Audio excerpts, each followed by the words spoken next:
Nobody today can tell you definitively, well, 20% of my load's going to be air cooled, 80% is going to be water cooled. And on day one, it might be 90% air. Day 4, it might be 50-50. The reality is nobody knows. Nobody knows. As we started talking more and more about the idea of the CoolPhase Flex, of a hybrid unit can operate in either mode of operation, everybody realized the true value of having this solution and the benefit of the flexibility. Well, welcome again to another edition of Not Your Father's Data Center. I am Compass's Chief Customer Officer, Raymond Hawkins, and your host. We are always excited to be joined by folks from the data center business and help us understand a little bit more about what is driving the digital infrastructure in our world today. Today, our friends from Vertiv have loaned us the Global Vice President of Key Accounts, Multi-Tenant Data Centers, longtime veteran at Vertiv, Dave Rubcich out of Ohio. Aren't you in Westerville? Did I got that right, Dave? Yes, I am. Thank you for having me on today, Raymond. Well, awesome for you coming and joining us. Westerville, just north of Columbus. If I know my Ohio geography right, tell us a little bit about you in the early days. Where's home? Is Ohio home? Where'd you grow up? I doubt you went to college and said, all I ever want to do is cool data centers. So tell us about your hopes and dreams and how you got into this business. Sure. So born and raised in Ohio, actually grew up in Eastern Ohio, down in the Ohio Valley near Wheeling, West Virginia. End up going to college in Cincinnati. So I'm a proud Bearcat. All right. Grew up as a Buckeye fan, went to college in Cincinnati. So my allegiance has totally changed. I was just going to say that's got to be a little bit of a split there. A lifetime Buckeye fan and going to the Bearcats. It is, and it's a little tough living in Columbus. Oh yeah, that's right. You're flying the Cincy flag there, but I am. But you were in the heart of Buckeye country. Absolutely, yeah, absolutely. Yeah. Down there in southeastern Ohio. Sorry for those of the folks that aren't as fascinated by Ohio as Dave and I might be. Ohio University, is that down in the southeast? That is Southern Ohio, down in Athens. Yeah, Athens, yeah. Solich boy, the guy from Nebraska went there and the Bengals quarterback Joe Burrow. Yeah. Well, he's from the area. He went to Ohio State and then transferred to LSU, but he grew up in Athens. Shows what a great job Ohio State does preparing quarterbacks for success. Absolutely. Then he went to LSU. So I'm an SEC guy. I'm a diehard Auburn guy. I'm actually recording today from the Compass office annex in Auburn, Alabama. And I will say, having been at the Auburn LSU game in 2019, that Joe Burrow performance, not only in that game, but that season, might be the best college quarterback season I've personally witnessed. There may be betters, but man, he was unbelievably accurate, unbelievably resilient, unbelievably tough. Just an incredible gamer. That's as impressed with a college quarterback I've ever been. Right there in your backyard. Yeah, he's really good, and he's proven that in the NFL. Okay, so lifetime in Ohio. You went to the Bearcats. You didn't study data center cooling in Cincinnati. What did you study? No, electrical engineering. Didn't really, honestly, when I went to college, I didn't know what I wanted to do. But I've always been good in the math and sciences, and there was a lot of demand for engineering, so I knew I could, get a job. But as I went through my college career, did some co-oping, the idea of being, glued to a desk every day didn't quite appeal to me. Yeah. And I had some friends start talking about technical sales, and I liked the idea of going out and seeing customers and seeing new applications, being in factories, different things. And I thought, well, let me give that a try. If I can't sell anything, I can always default and go back and be a quote unquote engineer. And almost 40 years later, I'm still trying to figure out if I can be a sales guy. Yeah, I hear you. You and me both. I stumbled out of college into the technology business in the late 80s. And I joke with my kids all the time. They're like, Dad, we've always had computers. I'm like, no, baby, we haven't always had computers. We used to have posters in the walls in the office that someday there'll be a computer on every desk. Yeah. So my early computer days, we've got offices and there wasn't a computer in the building, not one. When I started, our admin had the loan computer, and for all of our quotes and everything, we'd fill out forms. Yeah. Give it to that person, and they would generate everything. And Dave, did you ever get a green bar report? No, I'm not sure I know what a green bar report is. So the big computer paper, the reels on the dot matrix, Yeah. and one line was green and one line was white, Yeah. green, white, green, white, Yeah. green, white. Yeah. So we call those green bar reports. Sorry, but yeah, I say that my kids are like, what are you talking about? I'm like, yeah, we program computers on cards. Yeah. They're like, what? Punch cards. Yeah. Fortran. Punch cards. Yeah. Exactly. Through all that. Yeah. And you'd run your cards through and you know, see if your program worked. You'd slide them in this wooden slot and the guy'd hand them back to you and tell you if your program worked and give you your green bar report. Those were the days. Yeah. We would grab other guys' cards and put them out of order. If you change them out of order, it mess them up. That's right. Exactly right. They had to be in order. That's exactly right. Boy, man. So the computer business, you and I have both been lucky to stumble into that business in the 80s. And man, what a blessing that has been. For me, I left selling technology about 11 years ago now and got in the data center business. So tell me, did you leave electrical engineering and go out to be a sales guy and get right into I mean, what were you, was it cooling? What were y'all selling? You know, when I was coming out of college, I was interviewing with numerous companies. Liebert was at the time was one of the companies I interviewed with, and I had several job offers. Liebert was the one that was really the technical sales job versus engineering jobs. And interestingly enough, I won't make this a long story, but my dad was an HVAC mechanic, and he was familiar with Liebert equipment, and he talked highly of the company, knew more about it than I did at that time. He said, this is a really good company. You should really look into it more. But long story short, I end up hiring him with the company out of college. In those days, when Liebert was founded in 1965, it was all computer room cooling. Right. And in the late 70s, early 80s, Liebert was expanding into power conditioning and uninterrupted power supply systems. And so at that time, because we were growing dramatically and we primarily go to market through manufacturers reps, Liebert decided that they would recruit and train engineering students coming out of college. And after they trained them through a 4 to 5 month program, they would make graduates of the program available to the reps to hire. And that's how we partly took on, the ownership of building out the sales force and training them to sell power equipment. So I came into the company through that program. Was fortunate that after I came out of the program, I was placed in our Columbus office, which was a factory-owned office versus an independent manufacturer's rep. And that kept me within, the company, so to speak. And it started my career where I've had, numerous career advancements, but always in some type of a sales or sales management role. Well, I'm not trying to date you, so you can punt on this if you want, but I'm going to guess this is the late 80s when you're coming out and going to work for Liebert? Yeah. 1986. Yeah. 86. Okay. And so they started out cooling data centers, and I can't tell you, how many computer rooms. And I tease people, we called them DP rooms, the data processing room. Yeah. And there'd be a big lever with a black Liebert with a black handle on it that you would turn. And the things were huge, right? Size of 6 or 8 refrigerators, and it would sit in the corner and make god awful noise. And we'd cool the rooms to 60 degrees. I mean, just sound like you had a hurricane sitting over there. But we made them just crazy cold. Yeah. And I'd love it if you would, Dave, because this is something I think, I mean, you were cooling data centers, you were cooling data processing rooms, computer rooms, whatever they would be called. You were cooling those things in the 80s.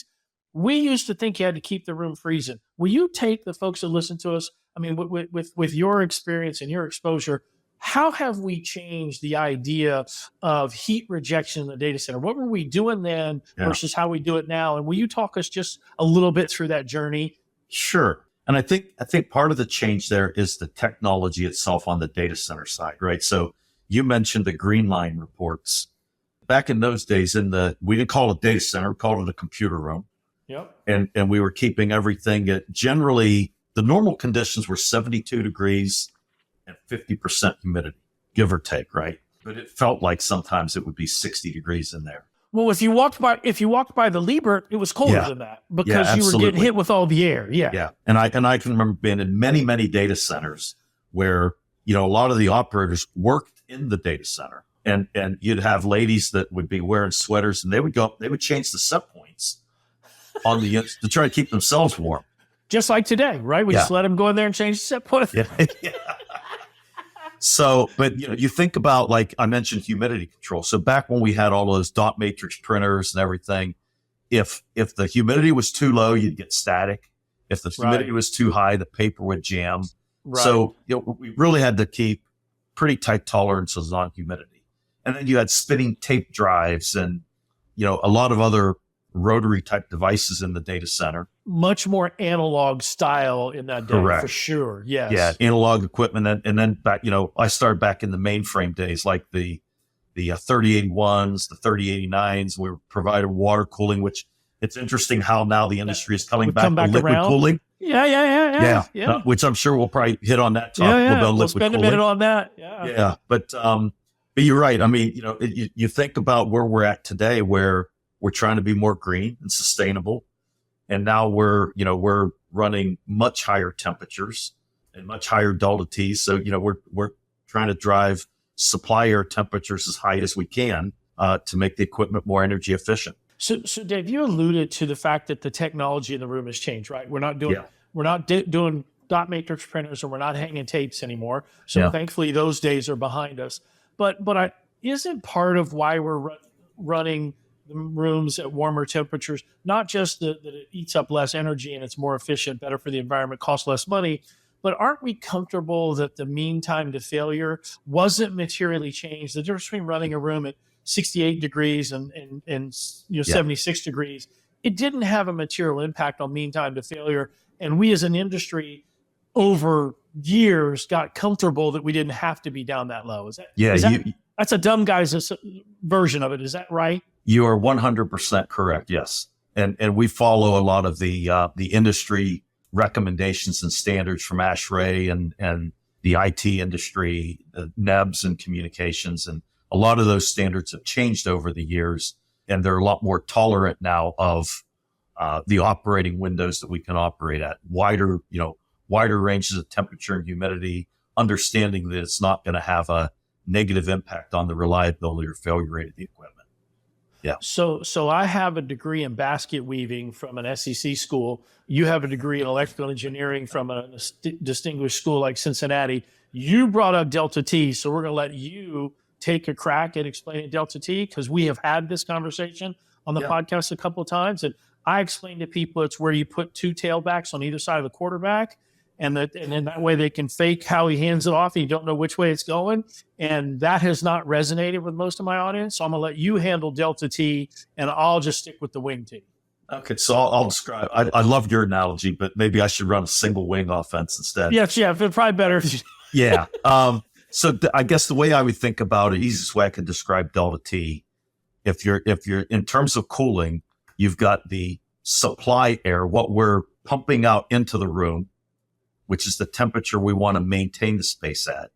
And as that air is passing through all of the IT load, it's absorbing that heat and returning it back to be conditioned.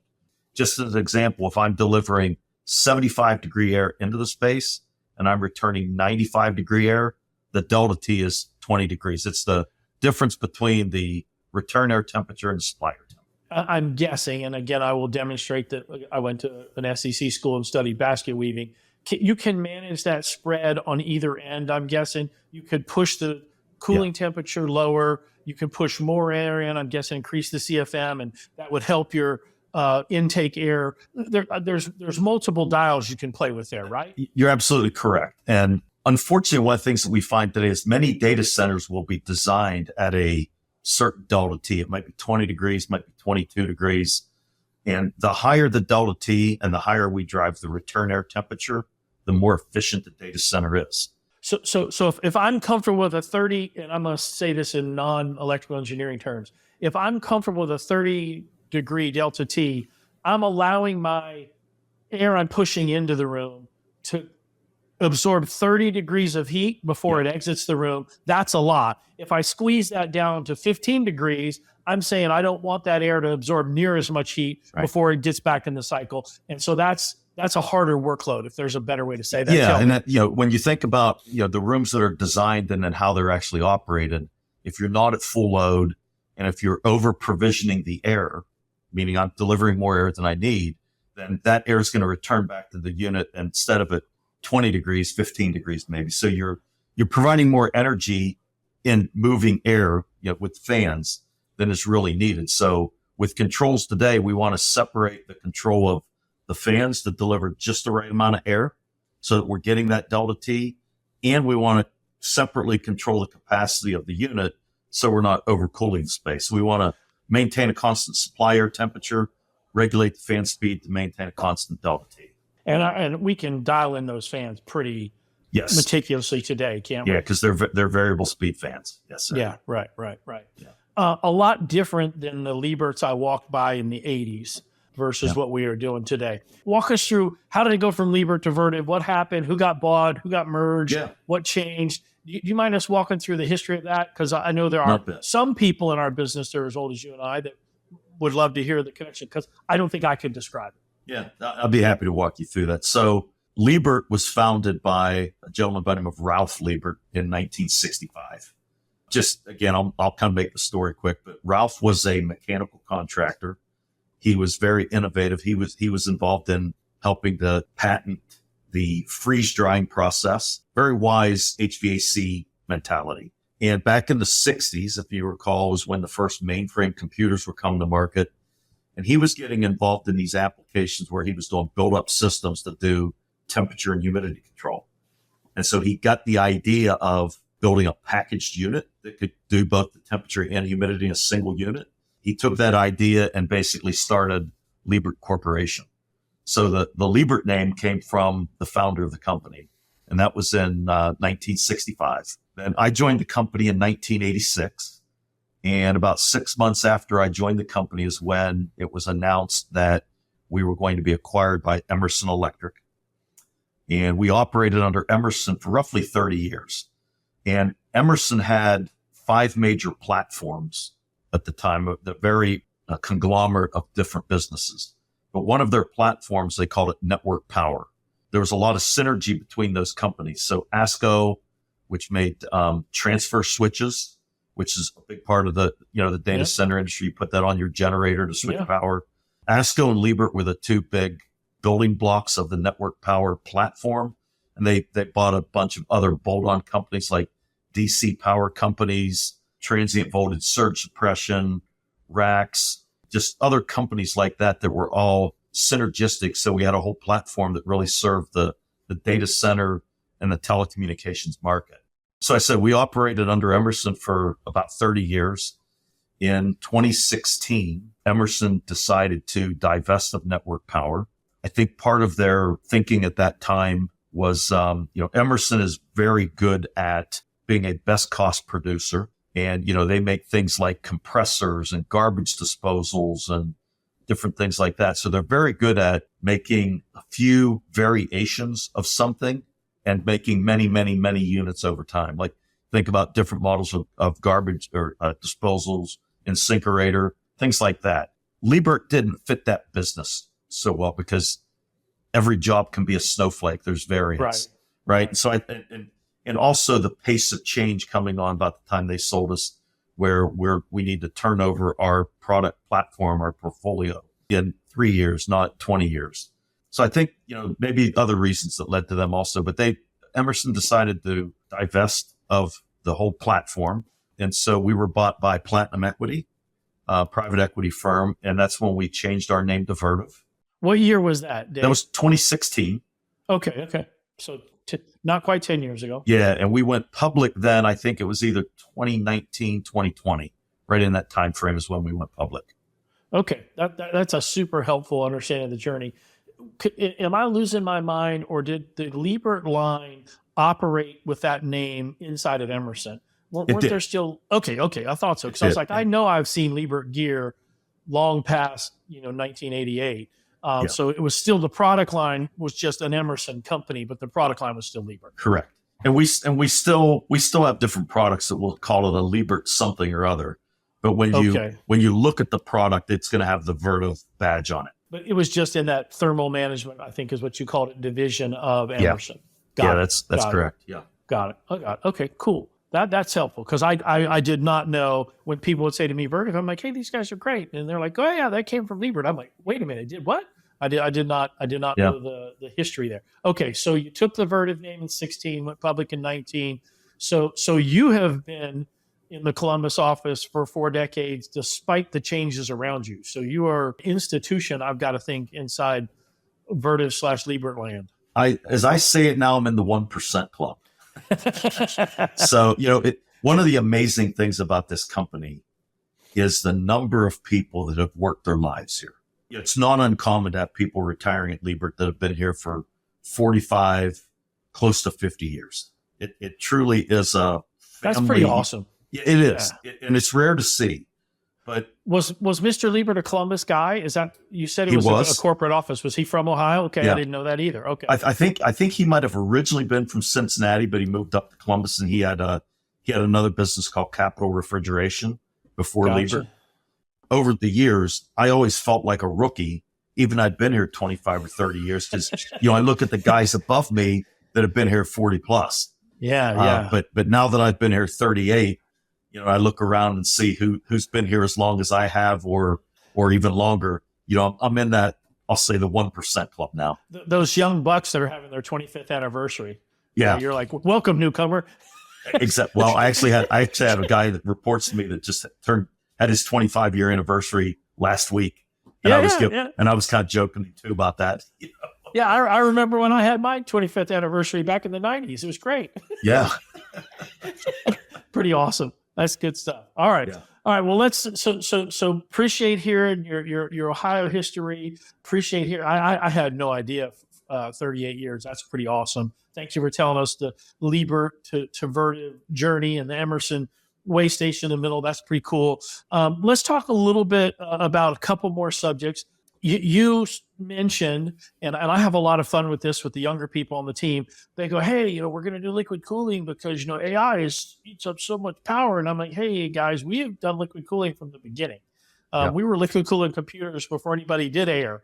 I said, and I loosely explained it to them. I said, hey, we got away from liquid cooling because we didn't need that much thermal capacity. 1, computers and water don't like each other. 2, and 3, it's expensive. And so we found a more efficient, both from a economically efficient methodology, less risky methodology, and one that you didn't need the same thermodynamic properties of water to do it with air. I said, we started with water, guys. That's how the world started cooling computers. We moved away from it. It's just now that we are producing so much heat that we can't reject that heat effectively with just air anymore. And so all things old become new again. So you alluded to water. Talk to folks that listen to us. Talk them a little bit through, when you started, we were doing some liquid cooling, still was in the marketplace, and then it went away, and then we did air, and now it's back. So talk us through that journey. Yeah, so as I said, when I started, it was the mainframe days. And for those who are listening and remember the mainframes, it was primarily a water-cooled unit that the IBMs of the world, or the AMDALs or the NECs, they provided that unit that sat next to their mainframe device. And we would provide a chiller that was in the room. It looked just like the Liebert crack units, and it was sized to support that mainframe. And, we'd provide the chill water that ran out into their CDU, where, much like today with the CDUs that we provide, it's basically a heat exchanger where we're isolating the water and I think they use dielectric water that went internal to their mainframe. And then, we started in maybe the early 90s, getting into more distributed computing. And I specifically remember around the turn of the century, right around 2000 is when the introduction of the 1U pizza box servers came into the market. Right. And everybody was talking about 20 kW a rack, right? I got these 1U pizza box servers. Let's go stack them in there. Right. I can put 42 of these in a rack. 42 of them in there. That's right. Exactly. Right. And they're like, how are we going to cool this? And we're at 42 of them, and you can slide a sheet of paper between each one. It'll be fine. Correct. We actually, at that time, right around, I can't remember exactly, it was around 2000, 2001, we bought a small company in Mountain View, California called Coology. And Coology was developing cold plate technology and liquid cooling. And so we developed a product that we called Liebert XD, X mean for extreme density. 20 kilowatts a rack. It was 20 kilowatts a rack. And we were pumping a refrigerant around, And we had different types of modules, ceiling mount, in the row, and sitting on top of the rack to cool these, call it 20, 25 kW, 30 kW racks. It was very efficient. We ended up probably selling more of those systems due to the efficiency than because of the need for the high heat load, for two reasons. One, even though everybody said, oh, racks are going to go to 20 kW per rack, what do you think the average is today in the data center, the average density in a rack today? It's still not 20. Right. I bet it's 14. I would say it's maybe around 8. Oh, okay. So we never saw the actual densities get to where the market said it was going. And then we also... Can I stick a pin in that for a second? Absolutely. I think that's true today, too. It is. People are telling us I'm going to have 300 kilowatts a rack. Okay. But we'll come back to that when we talk about what's happening now. Yeah. Okay. I hear you. Yeah. Yeah, let's come back. We'll talk about that. But the other thing that, in addition to the fact that the loads weren't there, we also as an industry figured out we can cool 20 kW or 25 kW a rack with air. In fact, we're doing it probably much higher today. Maybe 30, 40, 50 kW rack. I was just saying, it's fairly commonplace. If the guy tells you need you to cool 25 kilowatts a rack, none of us break out in a sweat about it. But back in 2000, nobody thought that was possible, right? So everybody was kind of pushing the panic button. We also thought all the computers were going to shut down at midnight too. So that's exactly right. That's another podcast. We'll get to I'm certain we were both sitting in data centers on New Year's Eve of 1999. Well, I wasn't. I don't know what your social life was, but I was. I was in a data center. Yeah. But Y2K was going to be Armageddon for all of us. Yeah. Well, that's another podcast. We'll get back to cooling. Yeah. Sorry. But, the interesting thing about that acquisition of Coology, we literally were 20 years before our time. But that acquisition allowed us to develop, because we were doing pumped refrigerant. If we turn ahead to what Compass is deploying today, it's also a pumped refrigerant technology. It's a little bit different, but it's because of what we learned to do with that acquisition of Coology that later on helped us to develop we call it the Liebert DSE, but it's a pumped refrigerant economizer. And so while we were, like I said, 20 years ahead of where the market is now going with liquid cooling, that acquisition really led us to being able to innovate and do some other things with pumped refrigerant. I gotcha. Interesting stuff. All right. So that leads us a little bit into, you said, let's talk about what's going on today. Yeah. We're all things, are new again, or there's nothing new under the sun. I'm not sure which is a better way to say it, but we're back to thinking about, hey, I've got to get liquid cooled in the data center. Yeah. Enter in the Compass and Vertiv partnership and us going, okay, my customers are saying, hey, Raymond, I'm not sure how much liquid cooling I'm going to need, but I know I'm going to need it. So help me plan for that. And that leads us into our conversation and partnership with you guys. So will you talk us through a little bit of what you saw there? When we started our relationship with Compass, I guess I'm going to say it's 6, 7, 8 years ago, Compass at that time was deploying rooftop air units in some of your data center designs. And then you pivoted to a more efficient technology, which was a heat wheel. That's right. The Kyoto units. That's right. Yep. The Kyoto heat wheel. And and Compass was having some operational challenges with the Kyoto heat wheel, as were some other companies. Yep. So sure. we had this pumped refrigerant technology that we called the DSE. Right. We had that in different form factors in an indoor split unit.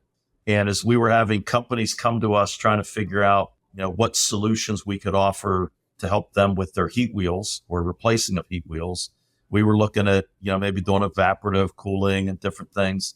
And we realized we've got the technology with the DSE pumped refrigerant. We just need to make it in an outdoor package solution. So when we designed it, we intentionally designed it so it would be almost a drop-in replacement for the Kyoto heat wheel, same footprint, etc. So again, for your listeners, we've been deploying that technology. Compass has been deploying it for the last 6, 7 years from Vertiv. I was going to say 7-ish years now. Yeah. And so it's an air-cooled system, but with the pumped refrigerant economizer, when it's wintertime and cooler temperatures, it's not using mechanical cooling. It's just pumping a refrigerant. right? So very efficient. So now to answer your question about how did the CoolPhase Flex become into play, back last spring, your team approached us about, as you're thinking about going into, how do you convert your data centers to adapt and support a liquid cooled design? I think it's more of a perception versus reality, but there's a wide perception in the industry that if you're going to do liquid cooling, you just have to go chill water. Right. And I think the initial request that Compass asked of Vertiv was, hey, we don't want to have to change our building design. So could you make a chilled water unit that basically fits in the same footprint or format of the building where we deploy the DP400? And so that kind of started this conversation and started the wheels spinning. In that conversation, the idea came up about, well, wait a minute, why don't we take the DP400 and add the components to it to make it a chiller so that it can either support an air-cooled load or make it support a liquid load. As we started talking through the idea, your team loved the idea of having that flexibility. One of the things that is really unique about it, and what we're all seeing in the industry, is we adapt to AI. Nobody today can tell you definitively, well, 20% of my load's going to be air-cooled, 80% is going to be water-cooled. And on day one, it might be 90% air, 10% liquid. Day 4, it might be 50-50. Day 20, it might be 10-90. The reality is nobody knows. Nobody knows. And so as we started talking more and more about the idea of the CoolPhase Flex, of a hybrid unit can operate in either mode of operation, everybody realized the true value of having this solution and the benefit of the flexibility. And so we literally took that idea back in, like I said, March, April timeframe. And we're now, your team was down in Monterrey, Mexico at our manufacturing plant just a few weeks ago, witness testing the first unit coming off the production line. So we're starting to ship that product. So from idea to final product was maybe about a 9-month production, or a development cycle, which without our partnership with Compass, we wouldn't have been able to do. It's a really cool, innovative, collaborative, listen to the marketplace, pay attention solution, right? Somebody didn't sit in a lab somewhere and say, I think I'd like to do this. Mm-hmm. Both of us listened to what was happening in the marketplace, listened to our customers and said, hey, what do you think about this? I think it was a beautiful combination of market intelligence and collaboration to where, to your point about the flexibility, I mean, I am out in front of customers routinely telling the story of, hey, I know you want liquid cooling, and I know you can't tell me how much. So don't worry about it. I'm going to do this. Yeah, I 100% agree with you. It was true collaboration of us listening to what Compass's needs were and Vertiv coming up with a concept and then us co-developing it together. And, we put a UPS in it to make sure that we can back up the pumps for that liquid cooling load. I mean, it's got a lot of innovation into it. And again, probably the best thing, you didn't have to change any of your building design. Well, and not only, it's interesting. You mentioned the UPS. It is a well thought out solution. Yeah. Because when I sit down in the room with our engineers and my customers' engineers, they start rattling off questions, and the team has anticipated so much about what was going to be asked. Can I switch? How long does it switch? How am I going to keep the pumps up when I switch over if I'm on liquid? To your point, the UPS. There's lots of industry knowledge built into that unit. It is very, very well thought out and innovative solution. Yeah. Well, man, Dave, this has been awesome. I really, really have enjoyed getting to hear your personal story, getting to hear the Liebert to Vertiv story. I think it would be remiss for two guys who both went to school in Ohio to not end the podcast without a Woody Hayes story. I mean, so you got to have at least one. I mean, you've been in Ohio your whole life. You got to have one good Woody Hayes story. The one that I can think of, I mean, and it's a well-known one, but it's probably always my favorite Woody quote was, they were beating the hell out of Michigan, I think. He went for 2. And they asked him at the end of the game why he went for 2. And he said, because they wouldn't allow me to go for 3. And I always I always thought That's a that good summed one. up Woody, you know? Yeah, that's a good one. So I know I mentioned this one when we chatted beforehand, but I'm going to tell you. So Woody Hayes, you know, I was in Ohio as my father was stationed at Wright-Patterson Air Force Base. So I was in the Dayton, Fairborn area. And this is in my early days. So I would have been middle school through high school. I ended up moving before my senior year, but middle school through high school. So I'd have been, you know, I don't know, whatever that is, 11 through 15 or something like that. And we would go to the state fair. And I want to say the state fair was in Columbus every year. I'm not sure that's right, but I think that's right. And my father had bought me a T-shirt. So this would have been in the, as much as I hate to admit it, in the 70s. And it said Woody Hayes, you know, 278 wins, you know, 42 losses, 7 ties, and 1 knockout. 1 knockout. And I wore that to the state fair. And as a, you know, I thought it was cute and funny, and I followed football. But you would have been amazed by how many grown-ups stopped me and asked to take a picture with me in that shirt at the state fair. And that just stood out as, you know, these memories as a kid that anchor. I remembered what a big hit that T-shirt was at the state fair. 1 knockout, but I still remember the play. Watching that Clemson bowl game. Yeah, amen. Yeah. So for those of you listening to our podcast who aren't crazy sports guys, YouTube Woody Hayes punches a player, and you'll know what Dave and I are talking about. It is worth the watch. We'll just say it's a nice way to say it is that Woody was intense. That's probably he was intense. Yeah, he was the best way competitor, a competitive guy. Well, Dave, thank you so much for the partnership that you have. Thank you for such a creative and smart solution. Super impressed and love our friends at Vertiv. And thank you for hanging out with me a little bit and talking with the folks that want to listen and learn a little bit about the data center business. It's been great. I appreciate the opportunity. Enjoyed talking to you as well. So thank you so much. Awesome stuff. Thank you.